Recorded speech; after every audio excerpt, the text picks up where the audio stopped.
O que meu pai terreno faria por mim? O que eu pediria para ele que ele não me daria? Se fosse possível. E eu comecei a falar: Deus, meu Deus Pai, a quem eu posso chegar, a quem eu posso pedir, a quem eu posso falar. Se existe alguma enfermidade no meu corpo, que o Senhor possa me curar, que o Senhor possa cuidar de mim, porque eu estou com medo. E eu tive uma experiência tão forte com Jesus nessa tarde, porque eu senti aquele medo ir embora. Não é se o exame vai ou não vai dar errado, não é se você está enfermo ou não, não é se você não tem dinheiro para pagar as suas contas ou não, é que você sabe que tem um Deus que cuida de você como seu Pai, e você pode confiar e você pode se alegrar, porque Ele te vê como filho. E é incrível que a gente sabe que filho tem uma intimidade diferente. Filho entra em lugar que só o filho pode entrar. Ele fala do pai do jeito que só o filho pode falar. Existe uma intimidade entre o pai e o filho. Quantas vezes você chorou no colo do seu pai? Quantas vezes você abriu coisas para o seu pai? E a verdade é que Deus enviou o seu Filho Jesus para nos reconectar como seus filhos, para recebermos a herança de sermos chamados filhos de Deus, e não somente isso, vivermos como filho, porque Ele nos vê como filho. Deus não está preocupado da forma como Ele nos usa, mas o quanto de intimidade que nós temos com Ele, como que eu me entendo com Ele como meu Pai, eu sou o seu filho. E aí Salmos 139, versículo 16 diz: Tu me viste quando eu ainda estava no ventre, cada dia da minha vida estava registrado em teu livro. Cada momento foi estabelecido quando ainda nenhum deles existia. Os pais têm curiosidade de conhecer o rosto do seu bebê. Ainda casais que nunca tiveram filhos, como Hudson e Melissa, eles falam do rostinho do neném. Vai ser baterista? Vai ser guitarrista? O que vai ser? Eu digo que vai ser baterista, a Melissa diz que não vai ser baterista, o Hudson diz que vai ser guitarra. A gente fica assim, é uma expectativa. Mas a palavra de Deus diz que ainda você estava no ventre da sua mãe e todos os seus dias foram conhecidos pelo seu pai. Todos os seus dias foram conhecidos pelo seu pai. Isso tem poder! Isso tem poder para mudar a nossa história! Oh! Deus viu você antes do seu pai e da sua mãe. Deus te conheceu antes da sua orfandade. Quando você foi abandonado pelo seu pai ou pela sua mãe, o Senhor já conhecia o seu rosto. Ele já amava você, Ele já sonhava com você, e Ele já tinha te escolhido como filho de Deus. Foi Deus que te desenhou. Foi Deus que te escolheu. Foi Deus que te deu uma voz para cantar. Foi Deus que te deu o dom de tocar. Foi o Senhor que estabeleceu você. O Senhor te desenhou, Ele sonhou com a sua vida. E todos os seus dias foram escritos pelo seu Pai. Existe às vezes uma necessidade de comparação, né? Eu vivi isso com a Paola. Nós temos 9 meses de diferença. Eu sou mais velha que ela, 9 meses. E eu desse tamanho, a Paola alta, e desde pequenininha. Paola cresce, a Marcela não cresce. A Paola cresce. Eu não tinha comparação, ela não tinha comparação, mas as pessoas nos comparavam. E eu nunca liguei para ser pequenininha, ela nunca ligou de ser alta, e nós fomos levando a nossa vida até que um dia eu comecei a ficar incomodada com aquele nível de comparação, e comecei a falar para ela: meu Deus, mas... E ela, né, a gente ficou naquela situação, e eis que um grupo de missionários americanos veio aqui na igreja, e uma delas era uma ruiva, não me lembro dela, talvez alguém se lembre o nome, mas eu não me lembro, e ela era tão alta, que ela baixava a cabeça para passar nas portas. E eu adorava ficar com aqueles missionários americanos, fazer o cabelo delas, elas faziam trança em mim, né? Pastora Kátia sabe bem essas histórias aí minhas. E aí aquela moça, numa conversa comigo muito íntima, me contou que não casava por causa da sua altura. Acabou. Peguei aquilo. E aí um dia, Paola, Marcele, olha, realmente, você é pequenininha, sabe o que eu acho aquele negócio, né? Vai namorar, não vai namorar, você quer? Eu acho que você não vai conseguir namorar não, porque você não é muito baixinha. Eu falei, olha, Paola, vou te dizer um negócio. Eu nunca vi baixinho no casal, mas tu lembra aquela ruiva, que eu não me lembro agora, tu lembra aquela ruiva que teve aqui, americana? Ficou pra titia. Olha, imagine o pânico da Paola. A Paola gritava, a Paola chorava. E eu sempre impliquei com ela, queridos. Eu sempre impliquei. Ela era boazinha, eu que não era. E eu ficava implicando com ela e ela chorando. Eu não vou casar, meu Deus, eu não vou casar. Eu falei, então ora para parar de crescer e me deixa em paz. E assim ela fez, né? Assim ela fez. Então, existia uma comparação e aquilo ali começou a me incomodar, porque eu que era baixinha, ela que era alta, então eu precisava. Mas, queridos, existe algo no corpo de Cristo, onde Deus não compara quem nós somos, Ele nos usa de formas diferentes, com as nossas qualidades, os nossos dons, e Ele nos ama. Não há comparação no coração de Deus. Quando nós entendemos isso, não nos comparamos, mas nós nos enchemos uns aos outros, nos completamos uns aos outros, porque nós entendemos o poder do exército de Cristo. Temos vivido isso como igreja durante essa semana.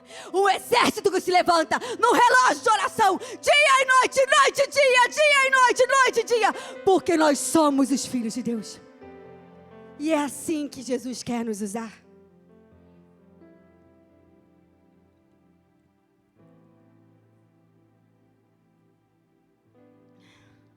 Se nós, que somos maus, podemos dar coisas boas aos nossos filhos, imagina o nosso Pai, que nos ama como filhos.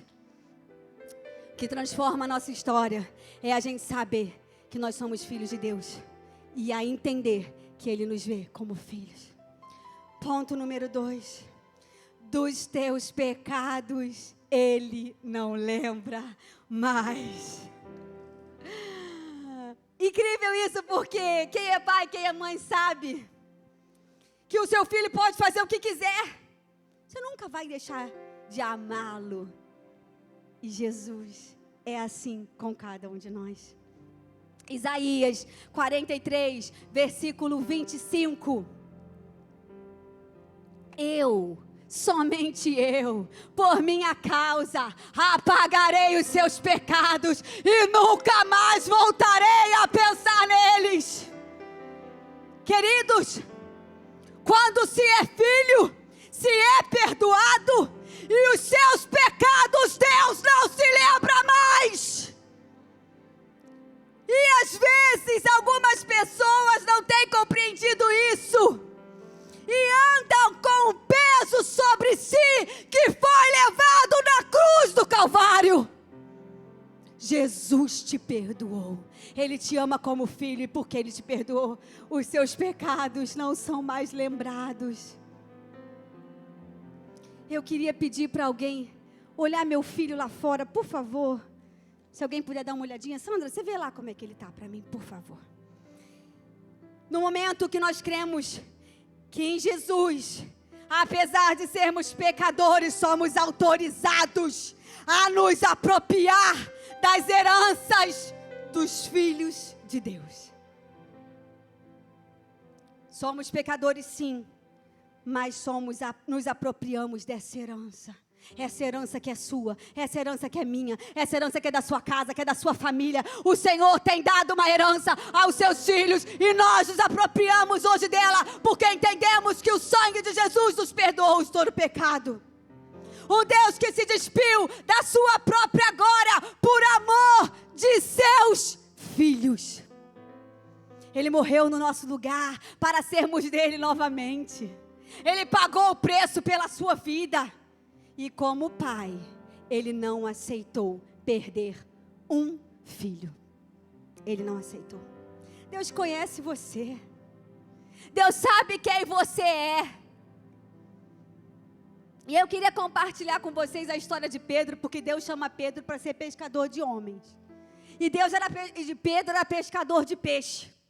E às vezes a gente pensa que Pedro era um pobrezinho pescador de peixe, mas ele era dono de um lugar. Ele era muito bem sucedido. E o Senhor chama Pedro: eu estou te chamando para ser pescador de homens. Eu, como seu pai, tenho um propósito na sua vida. Eu escolhi você e eu estou te chamando para ser o meu filho. E eu quero dizer que eu te escolhi. Mas a palavra de Deus fala que Pedro era instável. Pedro gostava muito de falar, mas na hora de agir ele dava uns moles, né? Ele era instável.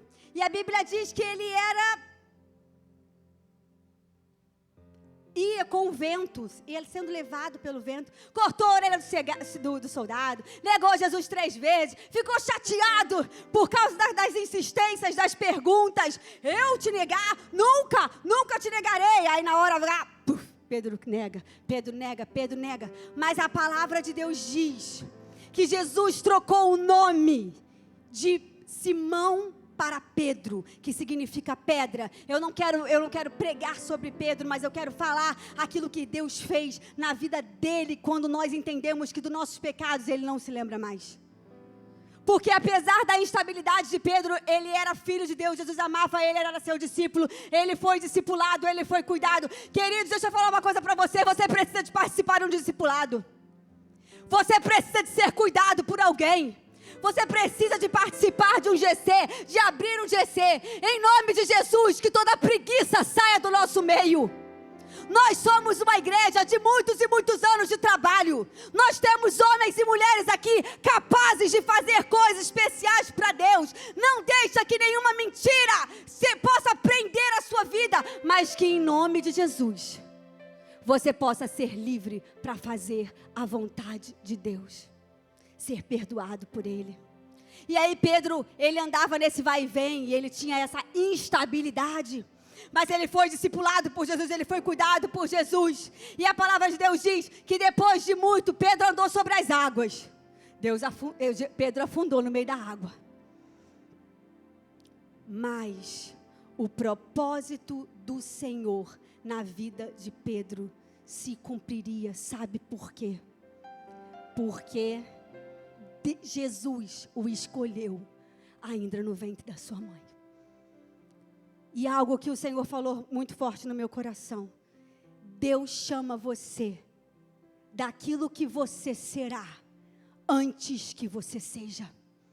Eu vou repetir: Deus chama você daquilo que você será antes que você seja. Quando o Senhor trocou o nome de Simão para Pedro, Ele sabia que Pedro pregaria para 3.000. Ele sabia que Pedro ia ser um discípulo fiel. Ele sabia que Pedro ia escolher morrer de cabeça para baixo, porque não queria morrer igual o seu Deus. Ele sabia que ele se tornaria uma pedra no reino de Deus. E hoje o Senhor te diz: dos seus pecados eu não me lembro mais. Da mesma forma que não me lembrei dos pecados de Pedro, eu olhava para Pedro e eu via um propósito. Eu não olhava para Pedro e via instabilidade. Eu olhava para Pedro e via pedra fundamental. Aquilo que o Senhor ia fazer através da sua vida, de como Ele ia pregar, de como Ele ia ser usado, de como Ele seria constante. Hoje Deus olha para você não com os seus olhos, não com os olhos de outras pessoas, porque nós somos muito julgadores. Temos a mania de julgar os outros e achar que fulano de tal está pecando, que não sei quem está pecando. Olha para você, se coloca diante de Deus, deixa Deus perdoar os seus pecados, se enxergue como filho e cumpra o propósito que Ele escolheu para a sua vida. O seu passado não existe mais. O seu futuro já está preparado, sabe por quê? porque você é filho de Deus. Eu vou repetir. O seu passado não existe mais, foi perdoado. O seu futuro já está preparado pelo Senhor.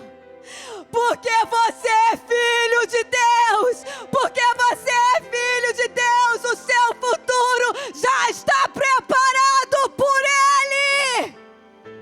De que teremos medo? Pode aplaudir, porque é para Jesus.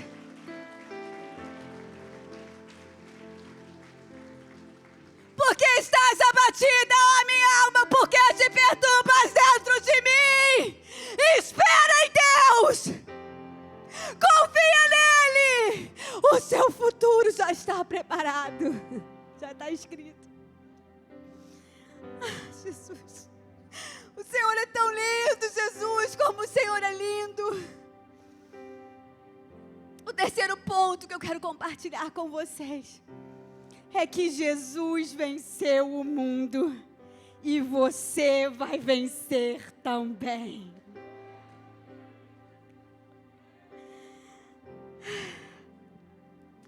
João 16:33 diz: eu disse essas coisas para que tenham paz em mim. Nesse mundo vocês terão aflições. Contudo, tenham ânimo. Eu venci o mundo. E Jesus diz: vocês vão ter aflições. Jesus nunca disse que a nossa vida não teria aflição. Sim, você terá aflição, mas tem de bom ânimo. Eu, como seu pai, venci o mundo para você. Jesus venceu o mundo por nós e nos deu a herança de, como seus filhos, vencermos como Ele. Somos vencedores porque Ele nos fez vencedores. Somos vencedores porque Ele já venceu por nós. Deus não está preocupado como você vai guerrear a sua guerra, de que forma vai ser, mas Ele está preocupado como você toma posse da vitória que Ele já conquistou pela sua vida. Fé e ânimo. Fé e ânimo. Ah, queridos, vamos ser sinceros. A gente tem vivido luta pra caramba. A gente tem chorado no altar de Deus. Não porque estamos desesperados, mas porque nós somos os seus filhos. E quando a gente chora diante dele, a gente chora crendo que o Senhor está cuidando de nós. Então essa fé e esse ânimo vem sobre nós, porque nós temos a identidade de filho. Nós somos reconhecidos por Ele como filhos. E diante de um mundo tão tenebroso, tão ruim, tão turbulento, a igreja do Senhor tem caminhado em fé e em ânimo, porque Jesus falou: tenha bom ânimo, eu já venci por vocês. Ânimo para crer nas promessas e viver cada uma delas. Você crê nisso? Ânimo para crer nas promessas de Deus e viver cada uma delas. Ânimo para ver com os olhos do seu Pai, não com os seus olhos, mas com os olhos do seu Pai. Ânimo para entender que nos seus dias difíceis somos fortalecidos pelo Pai. Ânimo para saber que você nunca está sozinho. O seu Pai sempre está cuidando de você. E aí Jesus chega para Josué e fala: Josué, olha só, tem um monte de gigante lá te esperando. Alguém aqui já enfrentou gigante? Gigante mesmo? Gigante aqui na terra? Não, né? Ele não teve escolha não, irmãos. Moisés foi levado, Jesus chega a Josué: olha só, estou te escolhendo. Esforça-te e tem bom ânimo. Seja corajoso, porque eu irei contigo em todo tempo. Eu serei contigo. Josué recebeu uma promessa. Isaías na caverna, Deus chega perto dele e fala assim: olha só, sai da caverna. Quem está na caverna está com medo. Quem está na caverna está cheio de guerra. Quem está na caverna está cheio de luta. Isaías, sai da caverna, porque eu sou contigo. Eu tenho um propósito para a sua vida. Dentro da caverna não vai se cumprir. Sai para viver o propósito. Salmos 121, eu elevo os meus olhos para o monte, de onde me virá o socorro? O meu socorro vem do Senhor, que fez o céu e a terra. O meu socorro vem do Senhor, que fez o céu e a terra. Filhos de Deus, tomem posse nessa manhã. Jesus já venceu por você. O teu socorro vem do Senhor, que fez o céu e a terra. Salmos 19, os céus manifestam a glória de Deus e o firmamento anunciam a obra das suas mãos. Os que confiam no Senhor são como montes de Sião, que não se abalam, mas permanecem para sempre. A esperança para você, como filhos de Deus, você viverá a vitória do seu Pai, que já foi conquistada para você. Oramos por cada criança, por cada adolescente e por cada jovem que já iniciaram ou estarão amanhã iniciando o ano letivo de 2022. Levante suas mãos, queridos. Oramos por cada um deles e declaramos que eles serão guardados do mundo, que eles serão protegidos de toda a influência maligna que os cerca. Nós os abençoamos como igreja e declaramos que não perderemos nenhum deles, mas que eles serão guardados, que eles serão luz e que eles viverão como filhos de Deus, dentro da escola, dentro da faculdade, em nome de Jesus. Romanos 15, 30. Ora, o Deus de esperança vos encha de todo gozo e paz em crença, para que abundeis esperança pela virtude do Espírito Santo. 1 Pedro 1,3, bendito seja o Deus e Pai de nosso Senhor Jesus Cristo, que segundo a sua grande misericórdia, nos gerou de novo uma viva esperança pela ressurreição de Jesus Cristo dentre os mortos. Você não precisa ter só o conhecimento. Você não precisa de conhecer a palavra, nem ouvir falar daquilo que acontece nos cultos. Isso precisa de ser a base da sua fé. O conhecimento de quem você é, a identidade de quem Deus e Jesus te coloca como filho amado de Deus.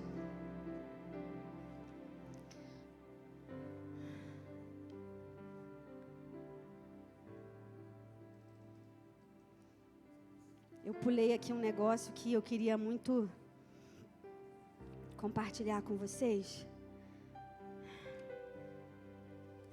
Já estamos terminando. É hora. Não acho não, viu? Mas está aqui na minha cabeça, então eu vou tentar, né? A gente bota um negócio bem grande que a gente não enxerga mais direito, gente. Ô, Senhor.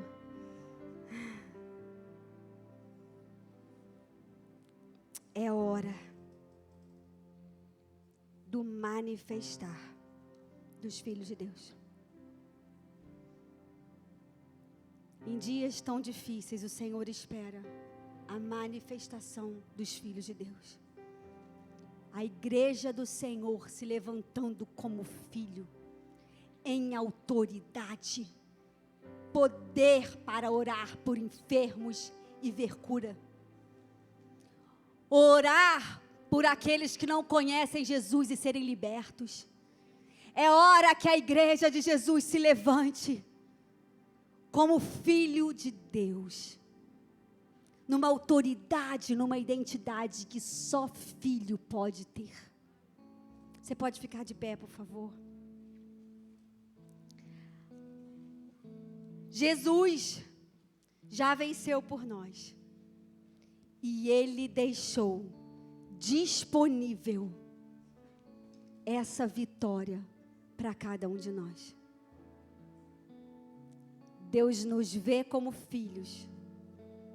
Ele perdoa os nossos pecados e deles não se lembra mais. E Jesus venceu o mundo e nós venceremos também. Como igreja, tomamos posse dessa palavra nessa manhã. No primeiro domingo de fevereiro, iniciamos o ano. Tivemos nosso janeiro, tivemos agora o nosso fevereiro. Janeiro foi um pouco mais devagar, né? Alguns irmãos tiram férias, descansam. Mas nós estamos prontos para iniciar com tudo que o Senhor tem para nós.